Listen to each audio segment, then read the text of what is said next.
L'affaire du titre de propriété fantôme.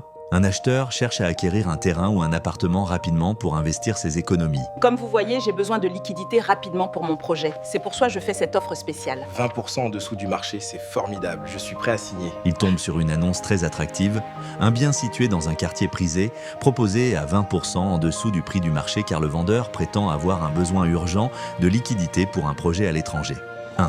La mise en confiance. Voici le titre foncier original et le plan cadastral certifié. Et bien sûr, ma pièce d'identité. Tout est en ordre, monsieur. Le vendeur, très charismatique et entouré d'un prétendu démarcheur ou agent, présente des documents qui semblent officiels. Un titre foncier avec des cachets administratifs réalistes. Une pièce d'identité qui s'avérera plus tard être celle d'un homonyme ou une usurpation. Un plan cadastral tamponné. 2. L'urgence et la pression. Pour éviter que l'acheteur ne prenne le temps de vérifier les documents auprès des autorités de la conservation foncière, le vendeur instaure un climat d'urgence. Il y a 3 autres acheteurs sur le coup, le premier qui verse l'acompte l'emporte. Il propose de signer l'acte sous seing privé ou devant un prétendu conseiller juridique pour gagner du temps, promettant de finaliser chez le notaire plus tard. Il y a 3 autres acheteurs sur le coup, le premier qui verse l'acompte l'emporte. On peut signer l'acte sous seing privé pour gagner du temps. 3. La transaction fatale. L'acheteur, séduit par l'opportunité et rassuré par le dossier de documents, faux mais convaincant, verse une somme importante par virement ou en espèces. Le vendeur lui remet les originaux des documents de propriété. Voilà les originaux, comme convenu. Tout est en ordre. Excellent.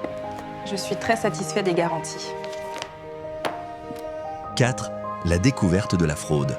Le choc survient quelques semaines plus tard, souvent de 2 manières. Le double propriétaire, l'acheteur se rend sur le terrain pour commencer des travaux et tombe sur le véritable propriétaire qui possède les vrais titres. Le rejet administratif, l'acheteur se rend à la conservation foncière pour enregistrer son bien et l'agent administratif lui annonce que le numéro de titre foncier n'existe pas ou correspond à un autre terrain. Monsieur, le numéro de titre foncier que vous avez fourni n'existe pas ou correspond à un autre terrain. La règle d'or, toujours demander un certificat de propriété récent à la source, cadastre conservation, soi-même. Ne jamais verser de fonds en dehors d'une étude notariale certifiée. Vérifier la carte professionnelle de l'agent et l'existence réelle de son agence.